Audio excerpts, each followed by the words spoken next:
Democracy. Every other Saturday on Channel 34, live.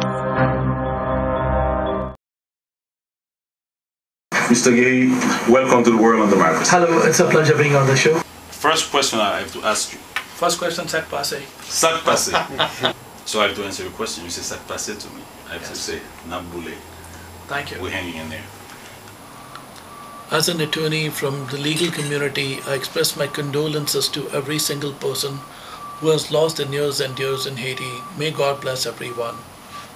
Okay, pour tout haïtien qui regarde qu'on y a là, nous connaissons que son avocat, Monsieur Gehi, il n'est pas avocat seulement qui a service, mais il supporte la communauté haïtienne.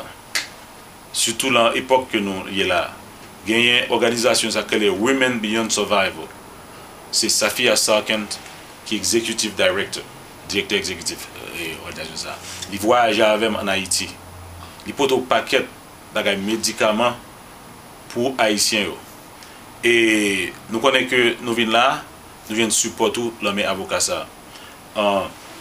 Mr. Gehi, as you know, I went to Haiti with my good friend, my dear friend, Safia Sarkent, and the executive director of Women Beyond Survival, who has brought to Haiti thousands and thousands of dollars of medical supplies. Firstly, I must say that God bless her soul for the wonderful work she has done for people, and being a big believer in human rights. I must say that I don't have words to thank her for what she's doing for the Haitian people.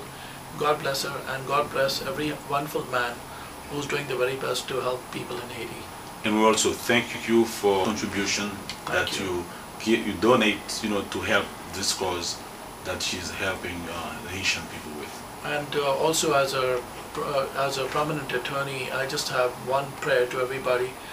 You should generously donate to her organization, especially because there's still a lot of help needed at this point of time, and to ensure the fact that our brothers and sisters in Haiti get the very best. And I would say that she's doing a commendable job, and I request everyone to support her very much, and God bless her again. Ok, Mr. Avocat dit comme ça que livre pour nous tous supporter organisation ça Women Beyond Survival, que Safia Sarkent est directeur, lui-même liba ou directrice là, lui-même liba contribution tout, il contribue pour aider pour supporter cause ça et dire qu'elle t'amène nous toutes faire même bagaille là. Et qu'on y a là dans l'office Dr. Gehi, côté que nous parlons pour là chaque sac que les en anglais a tout traduit pour en créole pour comprendre ça que l'a dit.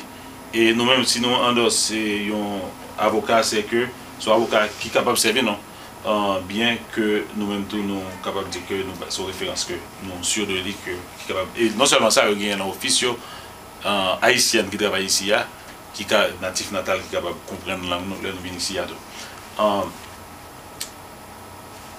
Mr. Gehi, my question to you, what is TPS? How to translate to the Haitian community, whatever you say here? TPS means Temporary Protected Status. This means you are allowed to live temporarily in the United States until things get better in your home country. In this case, it means that if things get better in Haiti, until that particular point of time, you can happily live in the United States on Temporary Protected Status. Ok, et ça dit-nous que TPS là signifie que c'est au bas temporaire pour nous rester aux États-Unis pendant que Haïti a un problème. L'offre est ça, vous êtes capable de résider ici, vous êtes capable de travailler ici, vous êtes capable de faire tout ça ici aux États-Unis. Et my other question to you, who is eligible for TPS?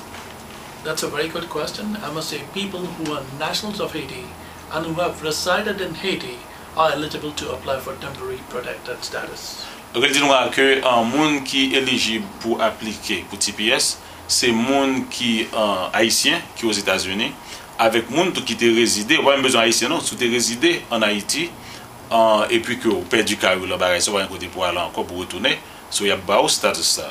Encore c'est ça que il dit là, haïtien qui ici tout éligible pour lui.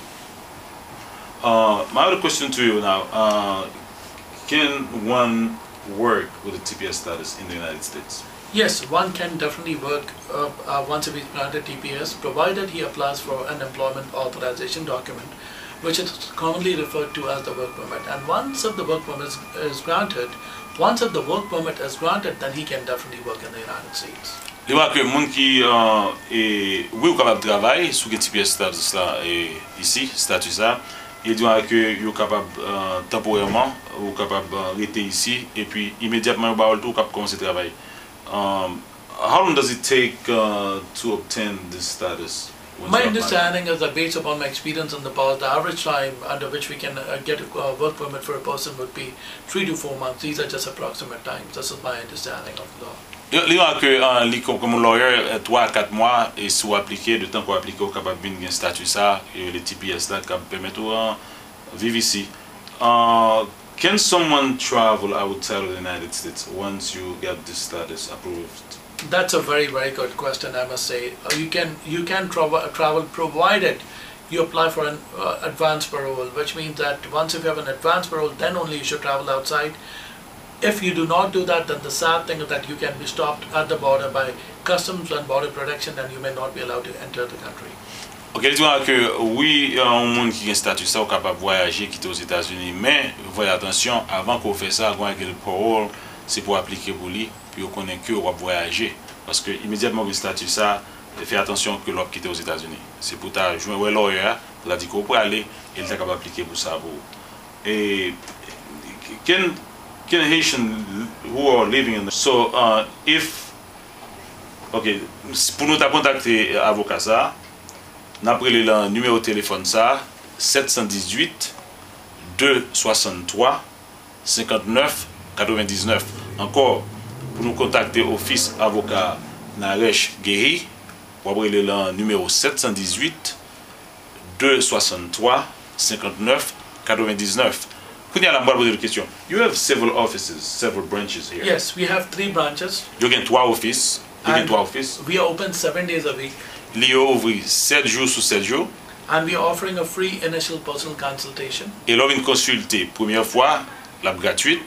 And the main number to contact me is 718. Et numéro pour contacter là c'est 718 263 263 5999. 59 99. And our assistants speak Creole and French. Et les gagnants et monde qui travaille pour l'IA assistant ni c'est li parler créole, li parler français. Now, do you have a last word for the community? I would say that it's a very important time for everyone to get the status in order at this point of time, especially once if you get a work permit, you can get a social security number. And I think this is a very good program, and I must thank the US government for coming up with such a wonderful program for Haitians, and I'm indebted to them for bringing up this wonderful help which they give in the Haitian community. To make a long story short, it's important for you that if you are illegal or if you are if you have been ordered deported, doesn't matter. You may still be eligible for temporary protected status. Take advantage of this. Come in and see us, and we can assist you with everything because we have studied the law very clearly on this point, and we are very much well versed with filing of TPS applications at this point of time. There's one thing I would like to ask you also. You don't just do TPS. You do we do everything in immigration, right? From deportations, immigration matters, marriage cases, then employment-based immigration cases. Speak about anything in immigration, and our firm has been here for a very long time. We have 4 lawyers in the firm and close to 11 paralegals. We can handle any immigration matter for you. Okay. Especially complicated immigration matters. Mr. Gehi, it has been a pleasure. Thank you. To have you on my show. Right. Thank you. It's been a distinct joy being on the show, and I must say, Magbule. Oh, Nabule. And the good thing, I will be inviting you to come here live to answer questions. Thank you. To the community. And again, thank you so much. It's been a distinct pleasure, and thank you again for your time. Thank you. Haïti pas péri, c'est là dans nos grandis, c'est nous-mêmes nègres la rue, la demande liberté. Après un tremblement de terre qui te fin passé, wap si gade qui sa bon Dieu fait, li réussi fâché. Yo bagay nous pas t'attendre qui te cache jamais passé. Yo bagay nous pas t'attendre tremblement de terre passe. Après tout temps cap avancer, après tout temps cap c'est après zone va songer, jou ka va longer, jou ça va conger, jou ma va contre m'pa ka tromper. Si bout là va pousser, gros bout là va couper, tout là cap coûter, sous là n'a prouvé, sous là n'a prouvé, esnier là n'a privé. Peuplealité yo pour yo souhait, puis m'a passé choix cap galoper, premier public noir.